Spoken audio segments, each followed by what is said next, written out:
Good evening, team. Welcome back. Good to see everybody. There were very few people here last month. What was up with that? I cannot believe y'all would let a little blizzard get in the way of you in first course. You have no idea how many leftover meals we had to eat for the next 3 days. Huh? Exactly.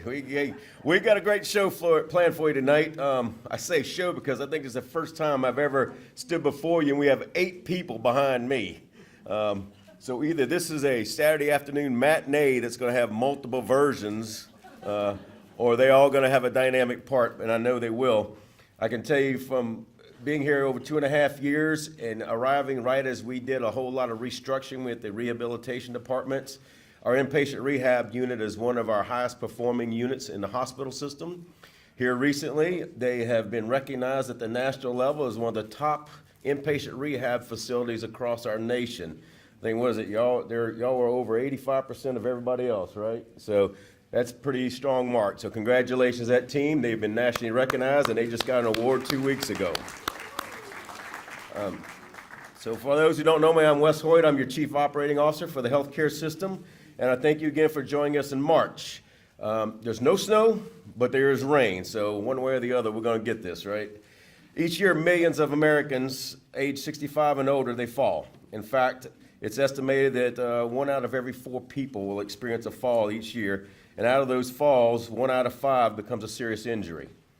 This can lead to many complications, as you know, because I'm sure many of us have loved ones that have fallen, and we know the trials and tribulations that follow that. You know, when you think about 3 million people a year treated for fall-related problems, many of them have head injuries, hip fractures. Those are 2 of the most common ones. But there's a whole series of other things that don't ever seem to heal right. In 2015, the total cost for falls is estimated to be more than $50 billion associated to Medicare and Medicaid alone. You know, and they shouldered about 75% of that cost. So you can think about the astronomical numbers we're dealing with. To prevent falls, there are a lot of things you can do, and tonight we're going to highlight some of those things that work on prevention, but then afterwards, what do you do?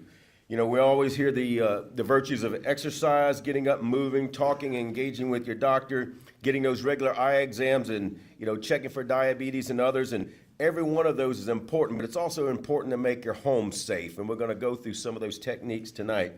And here to elaborate on how to prevent these slips, trips, and falls is Dr. Robbie O'Brien, who has been working here for many years and has completely transformed that ward and made it, you know, the state-of-the-art facility that it is. But more importantly, you will not find a more dedicated physician who is committed to her patients and the staff that work beside her. You know, and as I call their names, I just ask to stand so you can recognize them before they come up here. First, like I said, Dr. O'Brien Layton. She is the medical director of our rehab unit here at Hutch Regional. She attended Kansas School of Medicine, and she completed her residency at Baylor University. Go Bears.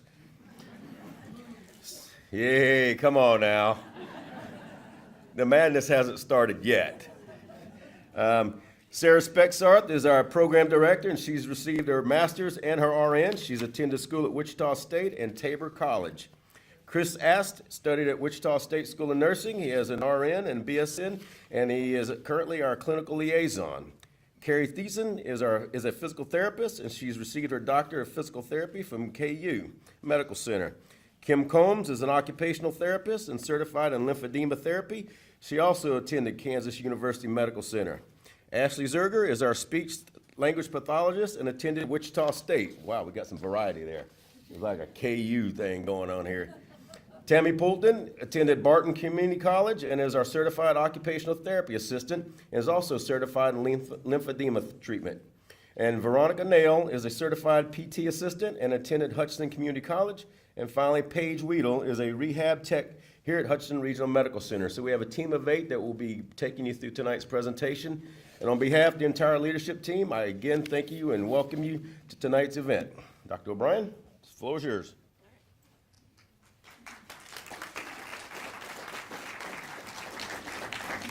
All right, well, can you guys hear me well enough? No. She is soft-spoken, not by me. So, is that better? Okay. I'm glad to get the opportunity to speak tonight. I think I spoke a few years ago. I've been in Hutch now for 5 years on the rehab unit. It's been a great opportunity.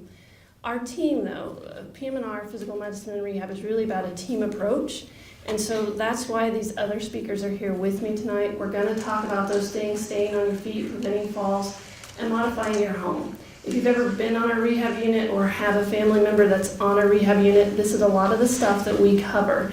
And we thought, it'd be great to get it out to more people before they're on our unit or have to visit our unit. I learn about a lot of this stuff, but I can only learn so much in my training. Each one of these individuals is specialized in that area, so they can tell it even better than I can.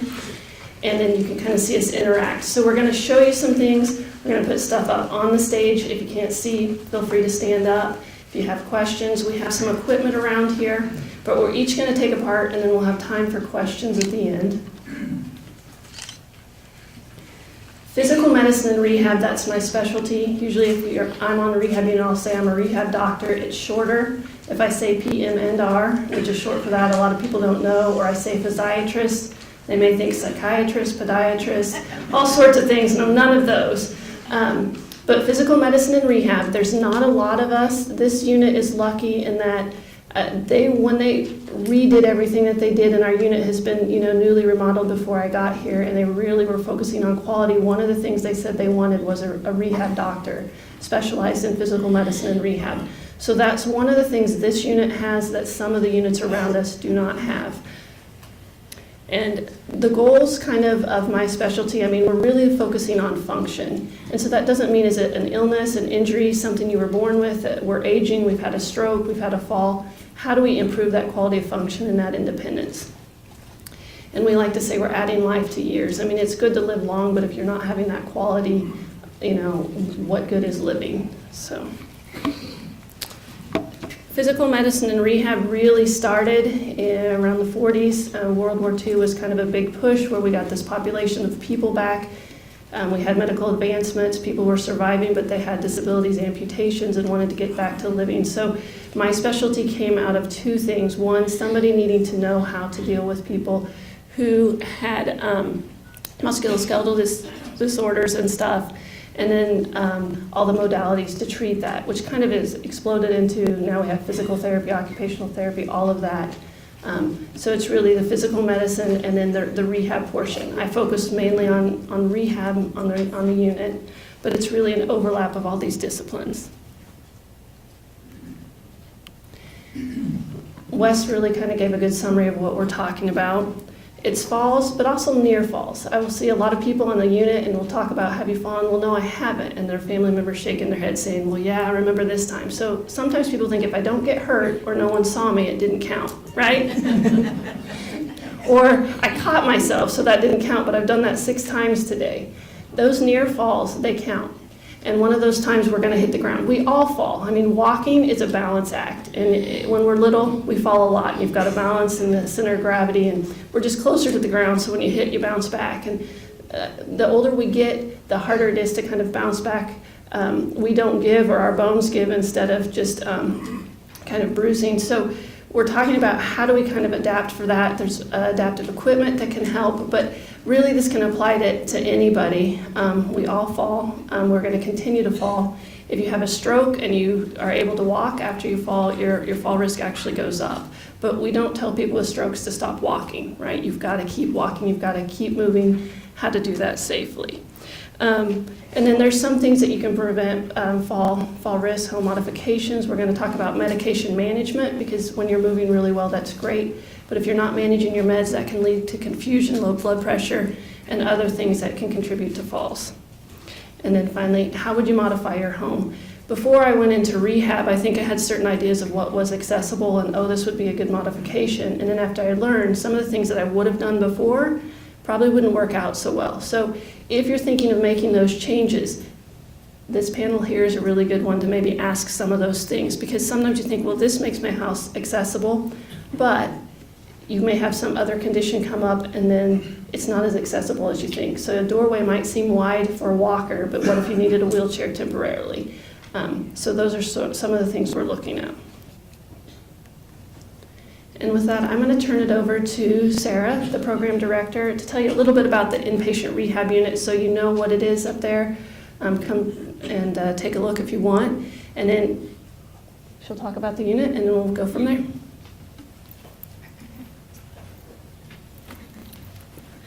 Hello. So I get the fun part. I just get to show you how cool our unit is and all the great things we're doing. So this is, think of it as kind of a little virtual tour. We pride ourselves on the rehab unit as being different than the typical hospital room. So it feels more like a home environment versus being in the hospital. So as you can see, we have a living area where families hang out a lot. We go in there to do walking on the carpet to try to simulate what that's like at home. We have the dining area, which we have a lunch bunch group on Monday, Wednesday, Friday. It's pretty neat. There's a game table for families and patients to enjoy. Our kitchen area is where we take patients in there to simulate doing the stuff that you need to do to get back home. We have our gym area. We're pretty unique in the rehab world for having private suites. A lot of the bigger rehabs have shared rooms. Our suites are large enough to have a cot, so you can have a family member stay, and we do help accommodate them. And they're just very spacious and nice. We have a laundry room. We don't make everybody do their own laundry, it's okay. But it is fun to practice those acts to know that you can do it safely before going back home. Excuse me. And then we have a tub shower. So practicing getting back into that tub, what that's like after an injury or something, can be very different. So discharge to community. This is, I think, what sets us apart from everybody else. In 2018, we served 223 patients. And out of those, 83.4% of those went home. That's pretty awesome. The national benchmark is anywhere from 75 to 78, so we kind of blew that out of the water. So that is our main focus. If you come to rehab, we want to get you better and get you back to your home. Wes mentioned earlier that we were recognized. So through the reporting system, we were nationally recognized in the top 85th percentile. It's pretty cool for Hutchinson, Kansas. I think we set out and we made a vision. The team kind of got together and talked about what do we want to do, and we really do want to be the premier rehab facility in the nation. We started out in Kansas, and then we're going big or go home, right? We'll get you there. Another cool thing is that we have our CARF accreditation. There are 17 rehab hospitals in Kansas, and only 2 of them are CARF accredited, and we are one of them. CARF is a specialized accreditation. It's pretty rigorous. If anybody has ever heard of like Joint Commission or anything like that, they are coming in to make sure you're doing everything perfect, taking care of patients the way they should, and so that's really cool in the rehab world to have that CARF accreditation. I think that's one of the things that attracted Dr. Robbie to coming here, is that Hutch was seeking that gold seal of excellence. That's kind of what they call it in the rehab world. What makes us unique is the team approach. Kind of like she said, we have a board certified physical medicine rehab physicians. Not a lot of rehabs around here do. The minimum of 3 hours of therapy, so we're a more intense level. And just once again, that team approach is huge. Everybody brings something different to the table. Really quickly, I don't want to get too in-depth in this, but just the different type of, it's called post-acute care. So if you hear that terminology, those are your options after the hospital, technically, when you're in the hospital. So there's think of it as kind of a tier. So the top of the line is acute inpatient rehab. Then you have a skilled nursing facility. Then you have, which is also called subacute. And then you go to home health, and then you have outpatient.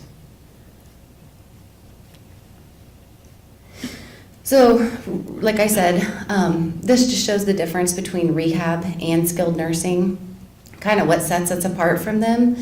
Obviously, the discharge rate to community, we get more people home. We are more intense. We have the mandatory 3 hours of therapy a day, which is different than any other level of care. And then the rehab nursing and that close physician supervision. And this kind of just echoes that if you have that medical necessity, if you're able to tolerate the rehab, make a steady rate of progress, then acute rehab's for you. And then if not, then there is a different level of care to suit your need. So I'm going to pass it off now to Chris Ost, our clinical liaison, and he's going to kind of tell you a little bit about the criteria for rehab.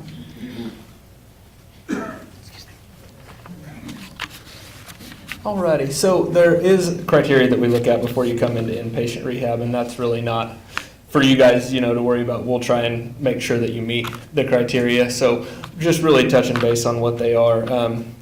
Really, we use the CMS, which is the Centers for Medicare Medicaid Services, and really all the private insurances will follow that. But we look at diagnoses. You have to have an appropriate rehab diagnosis, and I'll show some of those on the next page. But then also you have to make sure we have a medical necessity. Why do they need to come? So Dr. Robbie can round frequently on them. So we'll look through medical charts and make sure you have that.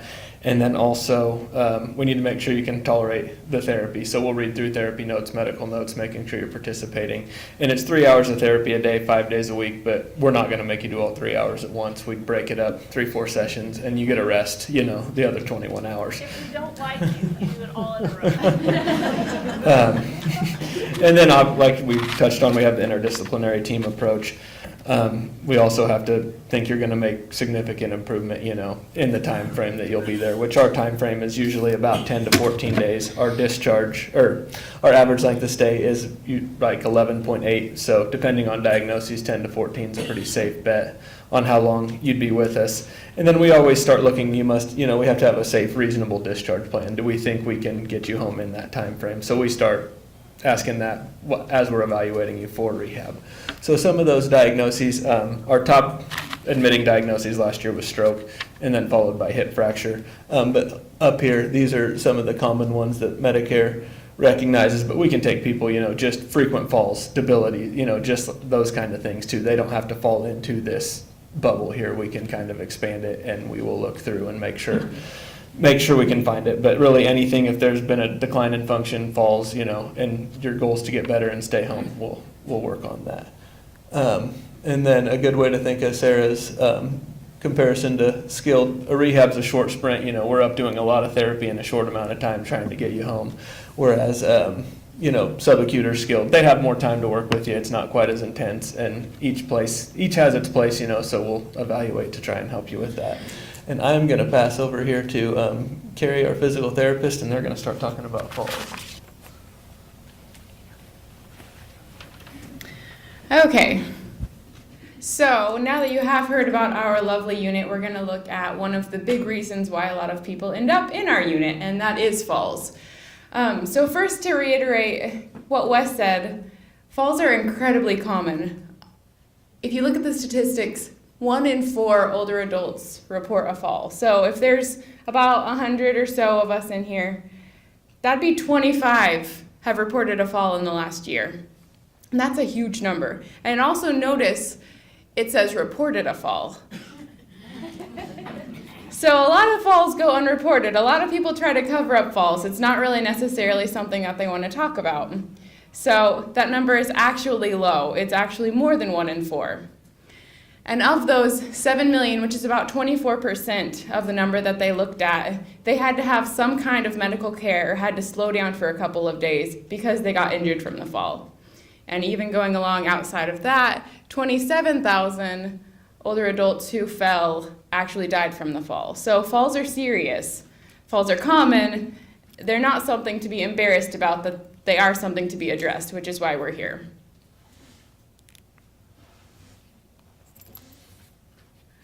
So first, to kind of back up, just so we're all on the same page, let's define exactly what a fall is. And that is when you land on any surface that you didn't intend to land on. So let's say you got down on the floor because the grandkid wants to play with trucks. So you're down on the floor playing with trucks. You have some problems getting up. You meant to go down on the floor, so you have problems getting up, but that one's not technically a fall. But let's say afterward you're walking to the kitchen, you trip over the truck, and you land on the floor. That one would be a fall because technically you didn't mean to end up on the floor. And then also, kind of to reiterate what Dr. Robbie said, a fall doesn't have to cause injury. So we do hear a lot of our patients, they come in and they're like, well, yeah, I ended up on the floor, but I didn't hurt myself, so it wasn't a fall. Technically speaking, that is a fall, and it is something that needs to be addressed. Falls do need to be addressed beforehand because there are a lot of preventative measures that you can take. But first, recognizing what exactly caused the fall is the first step. So there are 3 big domains that we're going to look at in regards to fall. The first one is a physical risk factor, and that is anything that is affecting your body itself that puts you more likely to fall. So that could be a balance problem. If you walk around the house and have to grab onto furniture a lot, balance isn't so good, that's not normal. That is an impairment, a physical risk impairment that puts you more likely to fall. In the same way, if you have weakness in some area that makes it harder to stay on your feet, that's a physical risk impairment. Other things are if you get lightheaded when you stand up, or if you get dizzy when you change positions. Those things are pretty common. Those are also things that can be treated through different medical care. So those aren't normal per se, and those are things you should be mentioning to your primary care provider because you want to get that problem fixed beforehand before you end up on the ground. The next risk factor is behavioral risk factors. And those are different habits that you might have that, again, put you more likely to end up on the ground. So some of those would be raising that lift chair up all the way. That's the decision you're making that is making you weaker. You aren't using your muscles to stand up. And so then that puts you more likely to fall because weakness is a risk factor as well. Or if you have to get up frequently in the middle of the night to use the bathroom, that's another habit that puts you at a higher risk of falling just because you're groggier, you might not be able to navigate your house quite the same, and you also might be more tired throughout the day. And then the last risk factor, which I won't address too strongly because it's going to be addressed by occupational therapy, that's an environmental risk factor. And that's anything that's in your house that puts you at a little bit higher risk of falling. So if you have bad lighting, it's harder for you to navigate. You might trip over something.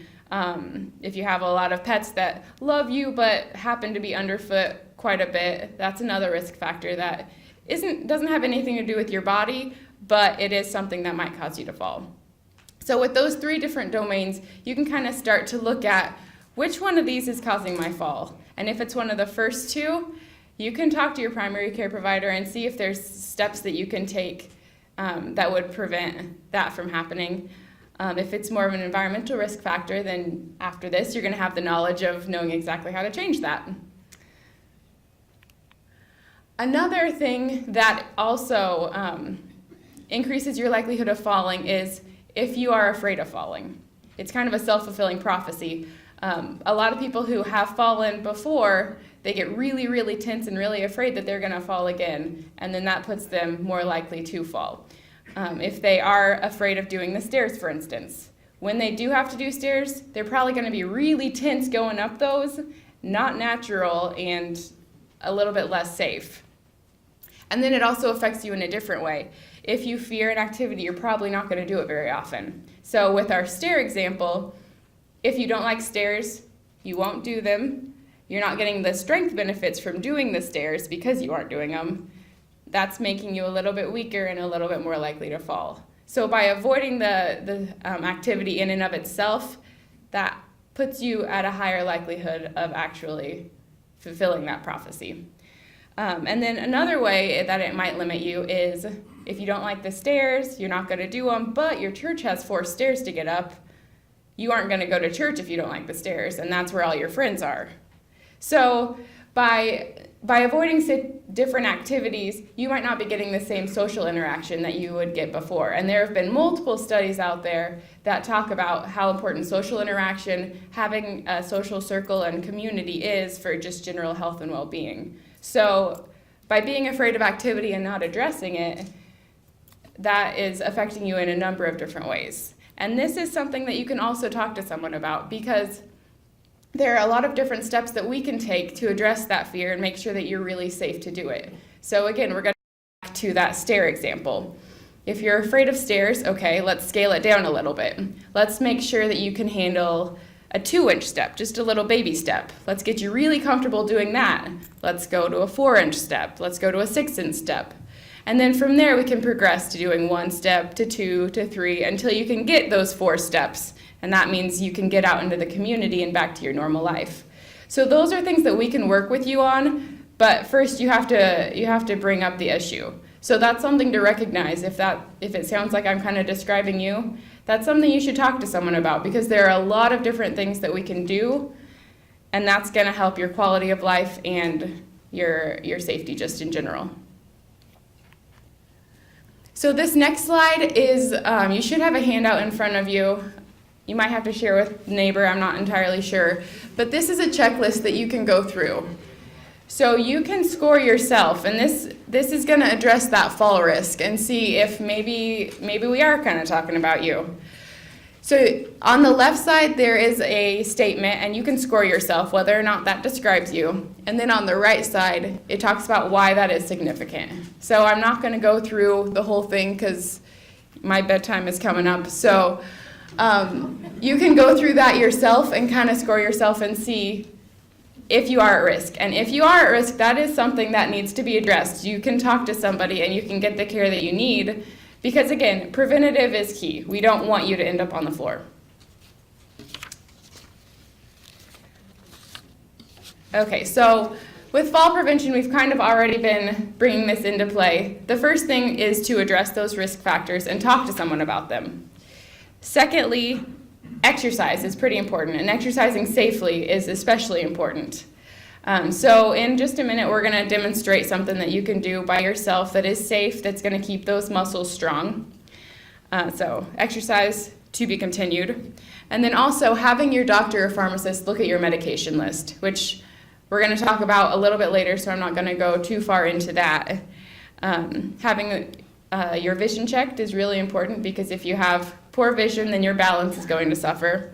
And then also home modification, which we'll address later on as well. Okay, so now we're going to get into a little bit more of an interactive part, which means I have to switch over here.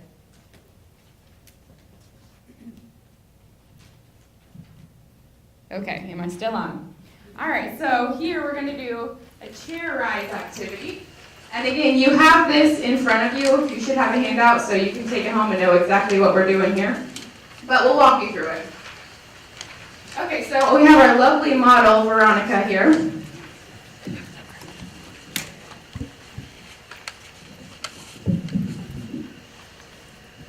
Okay, so getting up from a chair, something we do all the time, and it actually can be a really, really good strengthening exercise.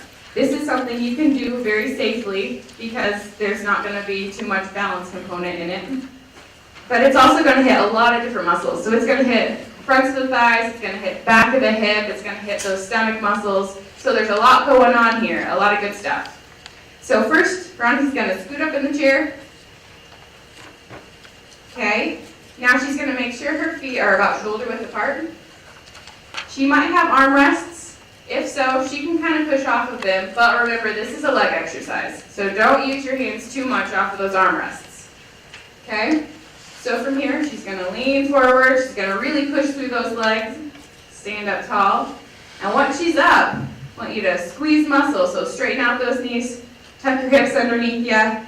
Give it a good hard squeeze. Get a little bit of extra strengthening in there. And then she can slowly sit down again. Okay, so that's the chair rise exercise. So on the sheet in front of you, it's about 10 to 15 is recommended. It's really whatever you can do. This is something you do frequently, So it's something that it's good to practice, and it's really good for strengthening in a safe way because her risk of falling is minimal at this point. Okay, so now from here, Brian, can you go up there? I don't know, you don't.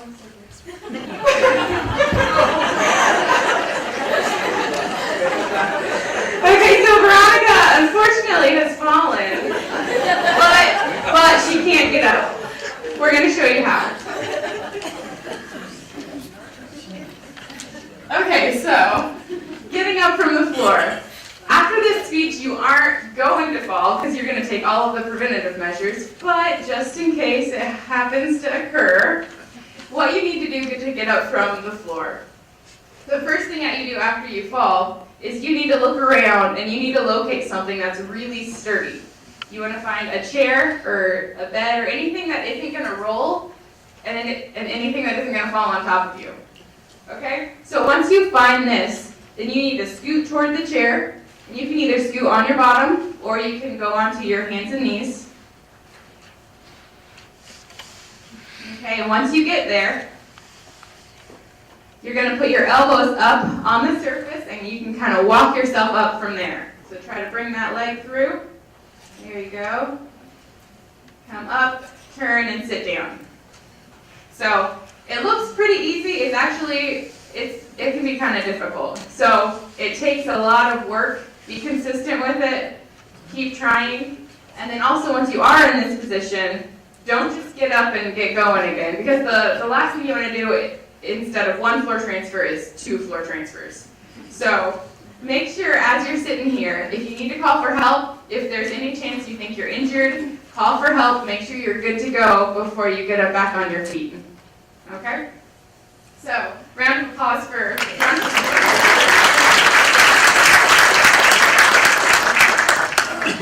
And from here, we're going to look more at the home modification. So that's that third risk factor, and Kim is going to talk to you about that.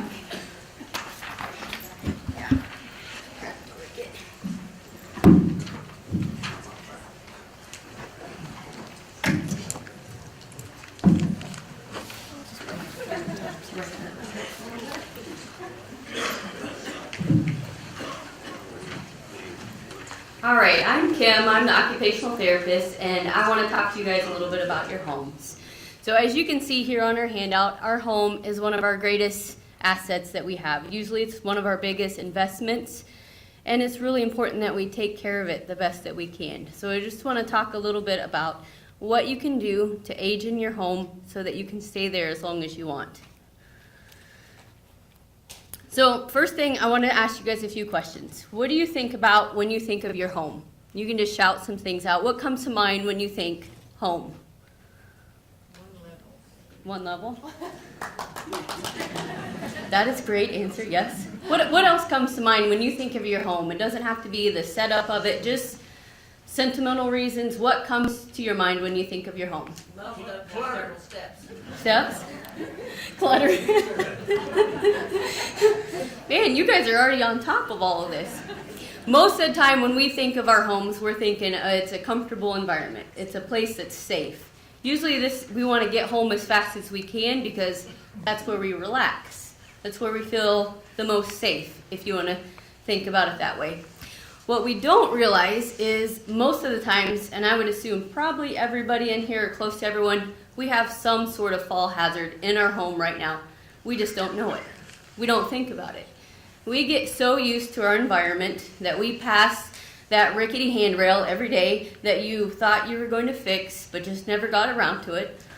Or coming into your house, you trip over that throw rug, but you can't get rid of it because you love it and it matches the curtains and you're not going to let it go because you haven't fallen on it yet. Or maybe in the middle of the night, you don't think about it, you got to get to the bathroom. Who turns on the lights? Most of us don't even think about it. They just go. We know where we're going, right? We don't need the light to see how to get there. So lots of different things to think about when we're thinking about home modifications. So again, what are home modifications? Home modifications are any changes or adaptations that we make to the home so that we can use the space better. We make it safer. It's just easier to use and be there as independent as possible. Okay, so that's what home modifications are. So how do we know if we need them? I heard some people saying something, so some of us may already know that we need a few of those things done. We just don't quite get to them yet. But a big step that you can do is, as a part of occupational therapy, we do home assessments. So what that really looks at is coming into the home and looking at how you move and how you interact in the environment, okay? And that's really from when you get out of your car, till you walk to the front door, till you get in, managing each of the rooms. I mean, each room usually has a pretty different purpose. So there's different things that we're looking at in each one of those rooms, okay? So the occupational therapist is really gonna wanna see how you move, how you get in, what kind of assistive device are you using or should be using. What equipment do you already have at home, and what equipment might you be able to benefit from, okay?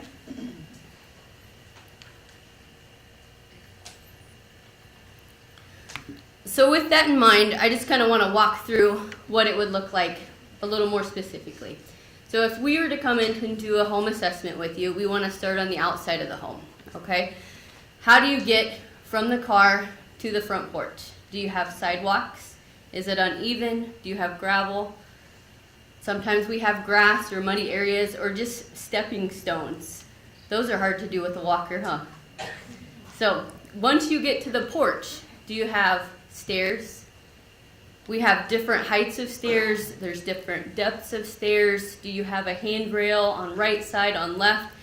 Some of those have those nice porches that have handrails on both sides, but you can't reach them both at the same time. So you have to pick, do you want the right side or the left side, okay? Once we get up to the front porch, we've made it up those stairs, which way does your door open? Is it gonna swing off and knock you off the porch because you don't have enough space now to get in? Things that we don't always think about, okay? So if you now have your walker up there, do you have room to swing your door open? So those are all the things we're looking at just outside of the home, okay? A lot of times people don't even know if their home, when I ask them when they come to see us, how many steps they have. And they've lived in their home for 50 years, and I'll say, how many steps do you have? And they'll think, 2, 3, I think. Or maybe there's one more little step there. These are things that we do every day, and there's such a habit that we don't even stop and think about what we have there, okay? Once we get inside the house, what do we have to do? Do you have that throw rug there, right there in the door, so you can wipe your feet off, but it really slips and tricks every time you move with it? Do you have clear pathways to the living room, or do you have that couch that doesn't quite fit and it just covers a little bit of the doorway, but not enough that you can't get around it? Or we have a lot of big furniture that we just love, we want to keep it, but it makes those pathways really tight to get through. I've been in many people's homes. I don't know what decade it's from, but the glass coffee tables that you have with those really sharp corners and stuff, I've seen many of those, and I've had a few patients that have landed on those as well. So the furniture in your house, that's stuff that you have to look at. How do you move around it? Are you really having to take big steps to get around it, or can you move it over out of the way so you have room to walk past it, you can move freely, okay? Bedrooms. Bedrooms are probably one of the big spaces that we have our biggest furniture. We usually have a big bed, big dresser, different things like that. If you have a walker or a wheelchair, can you get next to your bed with it? Can you get through to get to your clothes in your closet with your walker? Because sometimes those spaces are so small that if you did need a walker or a wheelchair later, you may not have the space to get it there. Closets, they're another thing that usually has those tiny little doors, and once you get inside, you have to reach real high for something or something down low.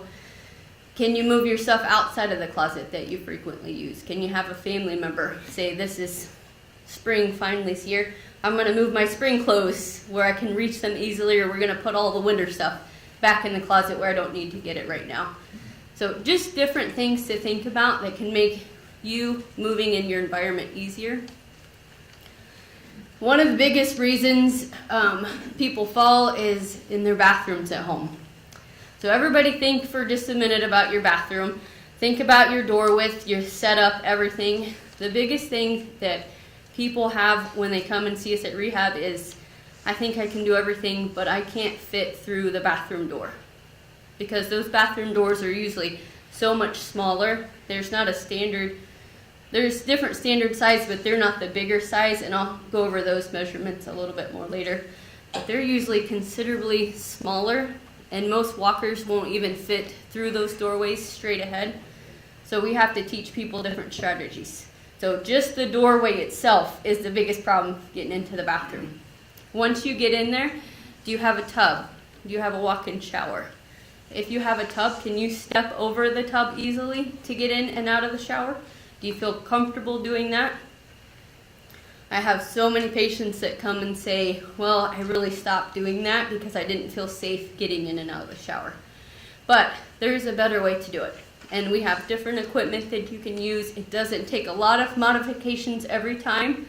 One of the things that I have up here, the shower bench, if you guys can see it, these are actually designed to fit inside your tub, and two of the legs hang outside. So you can actually sit on the tub and then you swing your legs over.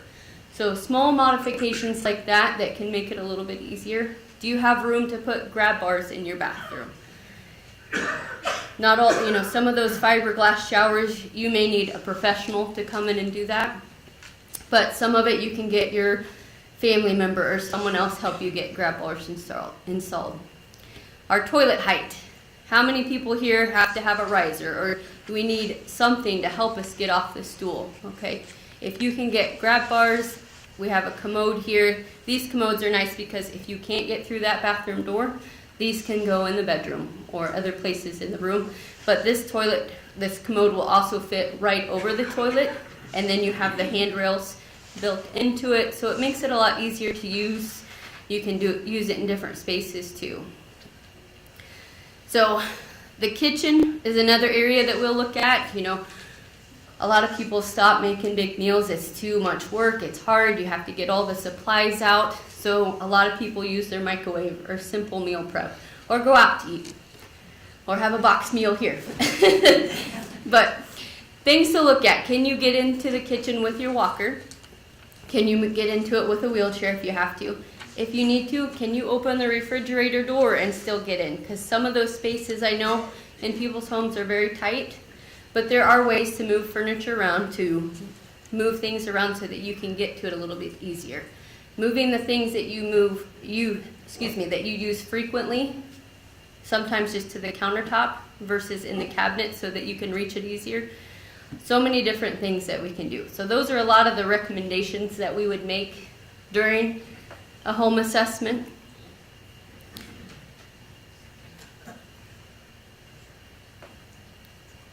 All right, here is just basic information for you too on measurements and stuff. So a standard door size from your exterior of your house is 36 inches, which is a pretty good amount of space. You can get a wheelchair through that, usually pretty easy. And when I'm saying wheelchair, I'm talking about a standard height or standard width wheelchair. So if you're needing a larger wheelchair, not all of that will fit into these standard doors.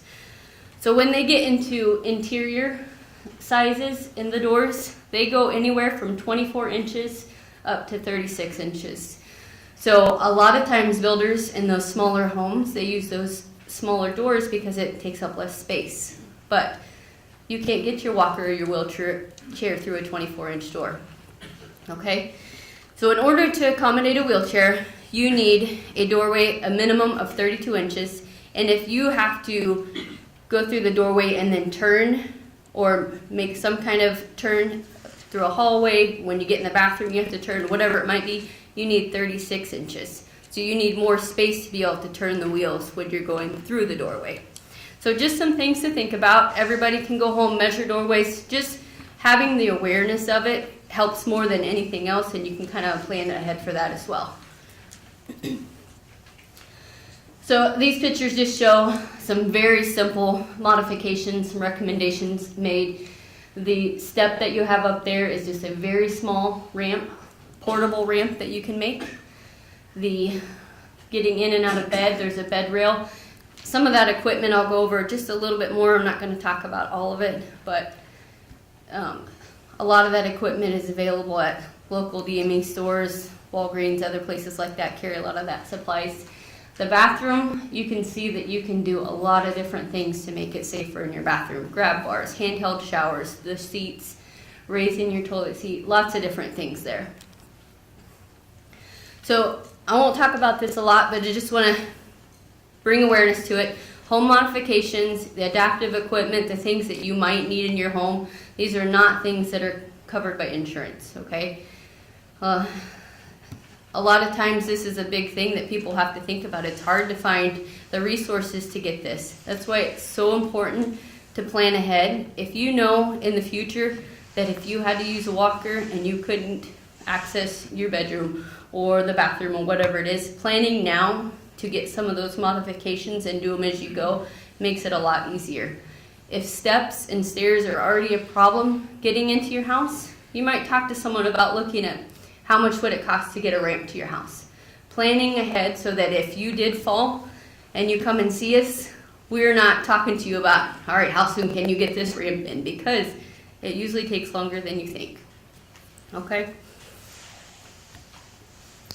All right, so one of the reasons occupational therapy is the best therapy is because we have all of our cool toys that we get to use. So a lot of times we're referred to the people with the bag of tricks. But I didn't bring all of the equipment here because we would not have time for any of that. But some of the supplies here on the tables, who here has any adaptive equipment that they use at home? Do you have a reacher? Do you have a sock aid, a walker, something like that? Yeah. So a lot of us have it. We don't even really think of it as that, but that's what it is. Our reacher here is probably one of the easiest recognized ones because you can get them at Walmart. You see them advertised on the store. Go by different names. The grabber, I'm trying to think of some of the names that my patients have nicknamed them, but if you can't bend over to get something without the risk of falling, it makes it a little bit easier so you don't have to worry about grabbing some of that stuff out of reach. If you're in the kitchen and you need stuff on a higher shelf, you can get some of those things that are lighter weight. The really cool thing is we teach people every day how to use them to help them get dressed. So if you have trouble getting your pants on, getting your shoes on, we can show you how to use that equipment to get dressed. One of the pieces of equipment down on the end, it's a white piece of plastic that just looks like junk, is actually used. Yeah, thank you. My Vanna White here. Yep, she got it. She nailed it. This little device will help you get your socks on if you can't bend over and reach to do it. So really cool. There is so many things out there that you wouldn't even think of. If you're having trouble doing something, our job is to help kind of problem solve that and find out how can you still do it at home, be independent, and stay home without more assistance. So there's so many different things out here. I think I have a couple more slides that have different things on them.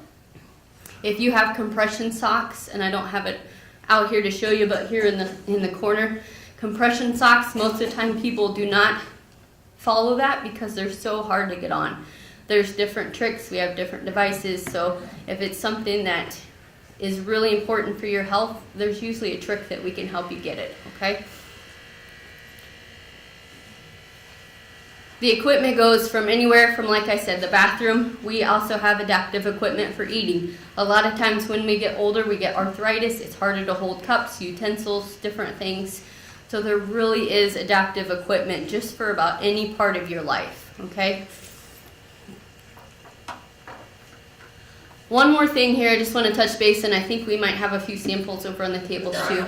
Another way to remain home as long as you can with just the help is a medical alert system.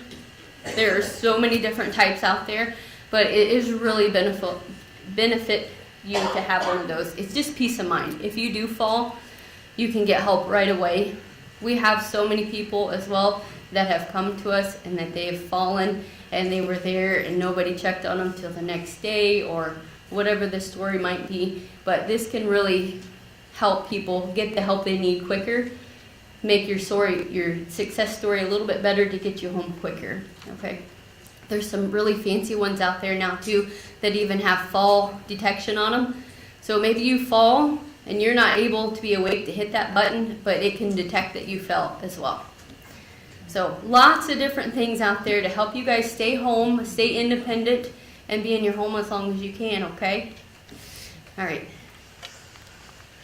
I'm going to turn it back over to Dr. Robbie, and she's just going to talk to you guys about medication management from her perspective.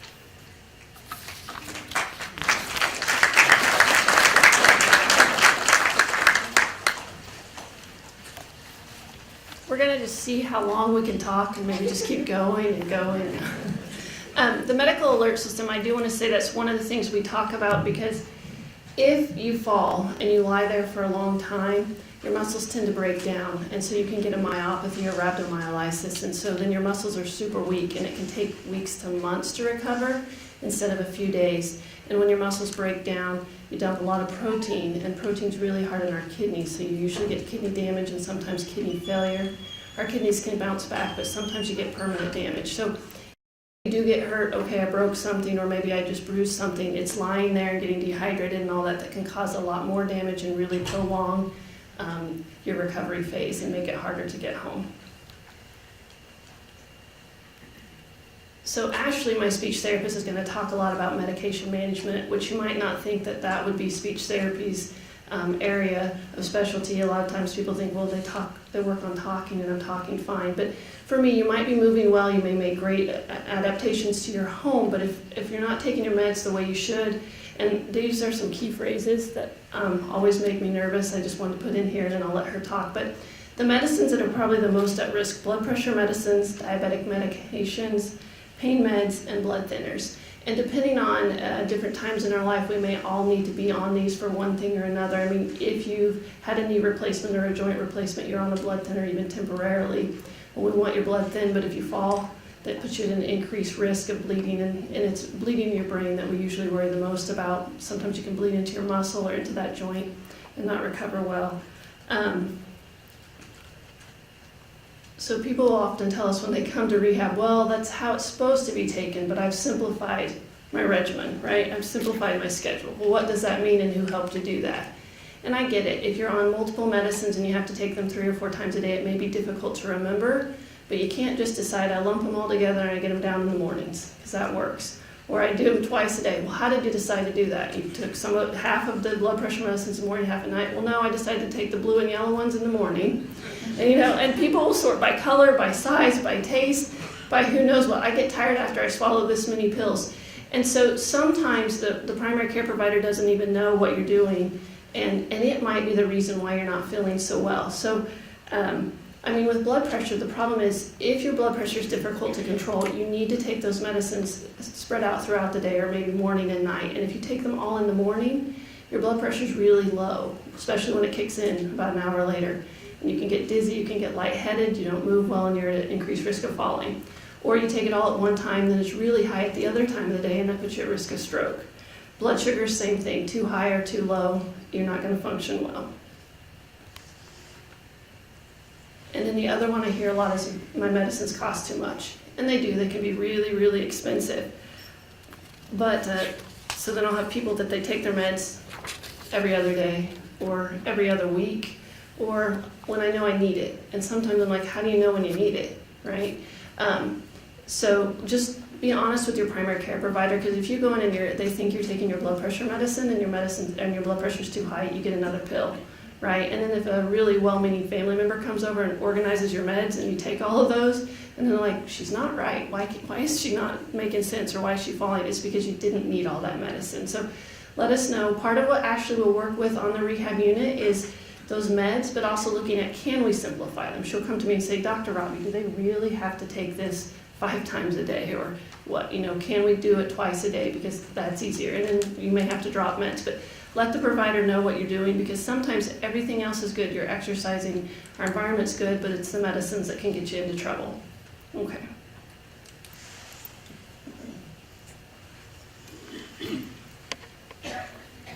So I'm Ashley with speech therapy, and like she was saying, not the greatest name for what we do. Oftentimes in our rehab unit, we work on swallow function, as well as cognition. So think problem solving, memory, attention to tasks, thinking of words you want to say.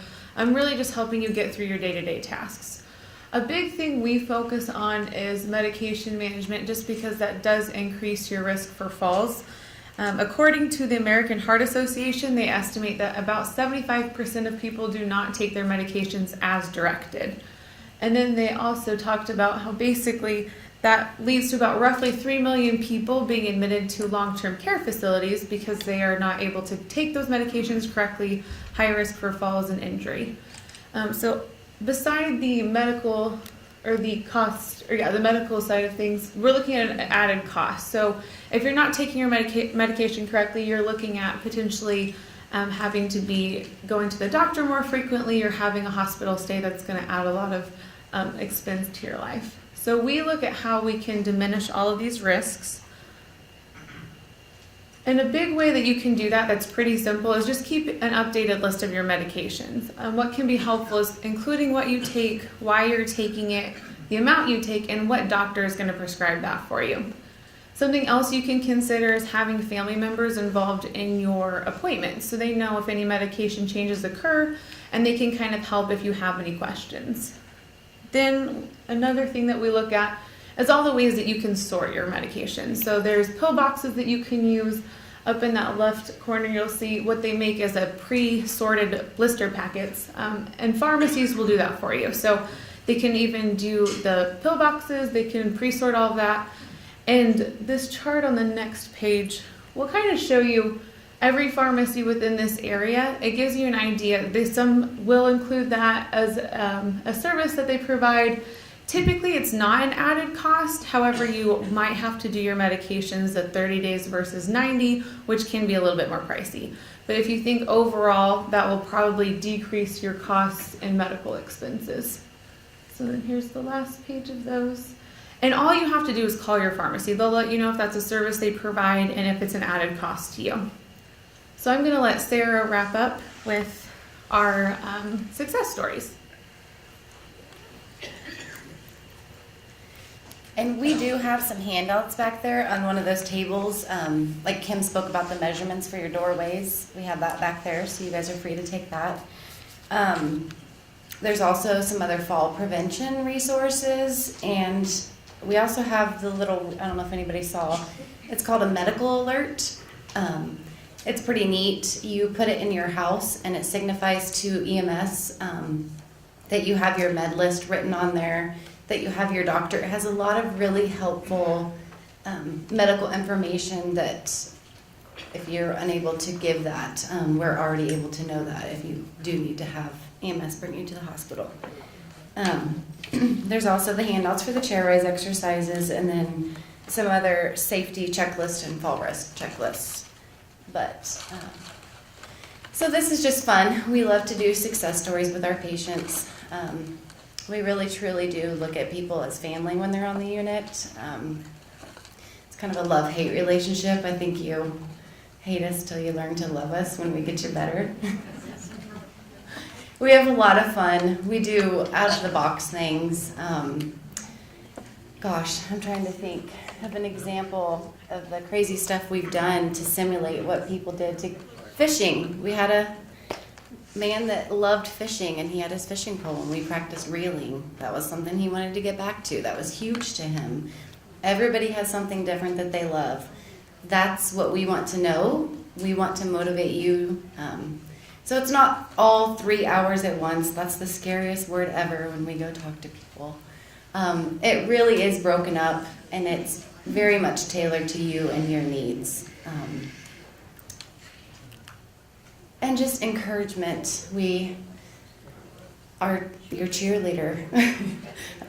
We really do. We have to cheer for you constantly and to motivate you.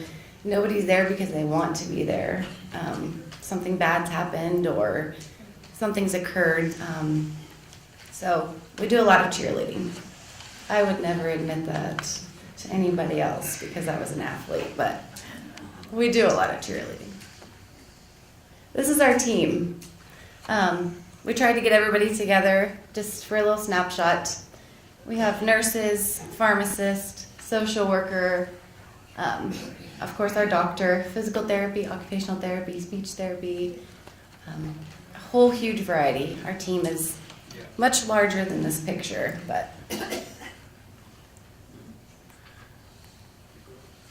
I'm going to open it up for questions and answers.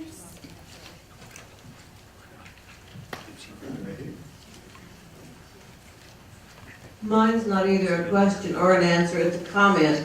On your grab bar that you have there, that's the suction cup, I found from personal experience it does not work if you have 4-inch tiles in your shower. Thank you. It'll grab full on one tile, but the next tile is not the right location for it to get a good suction on it, and it'll release on you. Okay.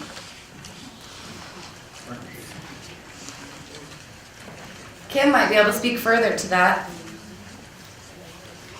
Yeah, a lot of those temporary grab bars are not going to fit in every bathroom and work for every space. So if you have those small tiles like that, it's going to leave that area where that suction doesn't work. So that's why it's so important to have those skilled people there to look and see, and they can say, nope, that's not going to work, I know that.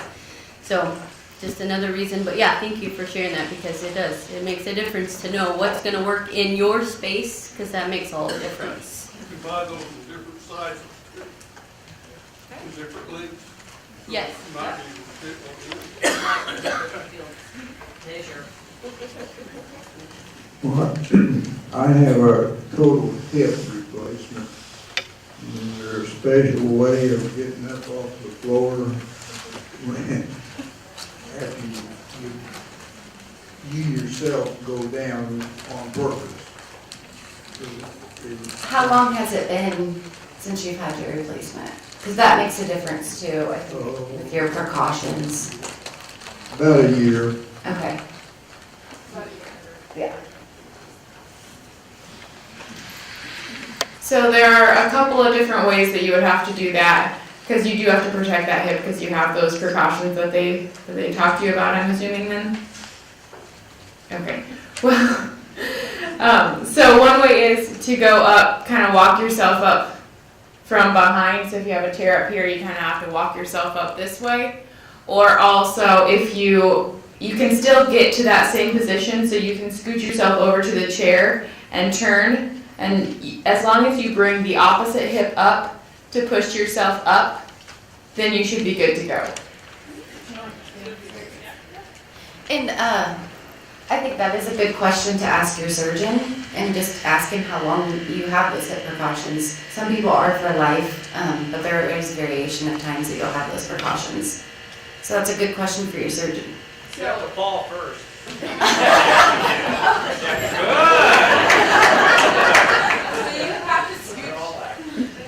You have to scoot yourself over this way, and then you can kind of wiggle yourself up, which this is kind of hard to do. It would take a lot of time and a lot of manipulation. So you can kind of scoot yourself up this way, or once you fall, sorry, I only have one fall in me. You'd still scoot yourself over here, but you would just want to protect this hip. If this is your replacement side, then you want to be on this hip over here when you're turning. When you're coming up here, you still want to bring the opposite side up, because it's going to be the one that's bending more, and that's the one that's going to boost you up, okay? So this one's kind of coming along for the ride in one way of looking at it. Does that look good? I end up sitting on the floor for quite a while, and when I sit there long enough, the hip really hurts if you go get ready to get it. Mm-hmm. Yeah. So you use the opposite hip. You want to use the non-surgical side as much as possible when you're getting up. If you are on the ground and it's hurting a little bit, I mean, you might have to move that hip around a little bit to limber it up some, but you do want to rely on the opposite side as much as you can.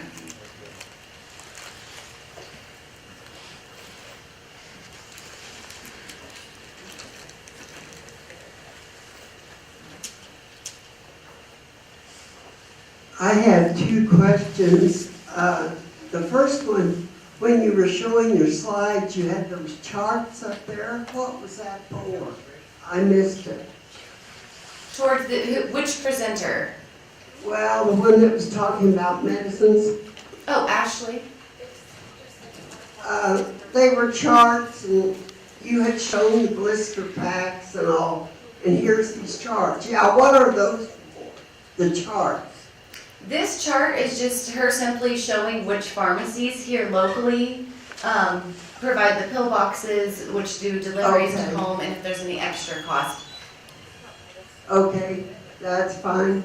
My other question is, what is the difference between your therapy and the therapy when they say you've got to go to Lincoln, Nebraska, or Denver, or Wichita? What's the difference in those therapies? Absolutely nothing.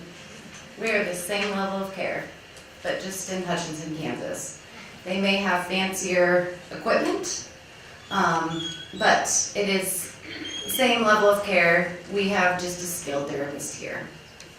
Okay, well, they seem to say you've got to go. You can't be a... That is not true. So if you can advocate for yourself and you know that we have this level of care here in the community, you can stay here. Even if you are shipped to Wichita for a procedure or something happened, you are able to tell them, I want to go back to Hutchinson, Kansas, their inpatient rehab. If your families know that, you tell them, let them know, hey, if anything happens to me, I want to go back home to that rehab. Talk about things like that. Stuff does happen, and if you have a plan, you can get that care close to home. I think that's one of the problems we've been fighting. I've been here for 5 years and no one knows that Wesley Rehab and Hutch Rehab are the same, right? Or Our Lady of Lourdes. We have that same level of therapy, we just don't have as many patients. So, you know, the big, like Craig or Madonna or some of those, if you're a spinal cord injury and you want to be around 10 or 20 other spinal cord injury patients at the same time, then maybe that's good to go there if your family needs that support. But if you want to stay local and you want to stay around with your family, we can do all of that here. The one thing we probably don't offer is vent management. So if you're on a ventilator, you cannot come to our unit, and some of those bigger units can do that because they have that volume of patients. You can come with a tracheostomy. So if they tell you you've got a tracheostomy in place, you can still come to our unit. We can do a lot of those things. So we are the same level, it's just volume. And some of the things, we don't have a therapy pool, some of those bigger places do, but many of our patients aren't able to get into the pool during that acute time anyway. But thanks for asking that question. All right, I think we have one more question right here. I have trouble with vertigo, and when I fall down, it's crazy trying to get back up. You gotta stop and pull yourself together and try to get up. And it's really a big problem. Right, and I think Carrie could probably speak to that more, but if you're still dizzy or you're still having a lot of those symptoms, you don't want to try to jump back up. Some of the patients we see on rehab, their first fall wasn't the bad one. It was the second or third one, and they kept trying to get up. They knew they weren't quite right, and that's when they really hurt themselves. So it's taking that time and trying to let things calm down, and then have a plan to get up, or if you can't get up safely, do I have that alert on system on me or a phone that I can call someone? Because sometimes I can't get up by myself, but with one other person I could do it.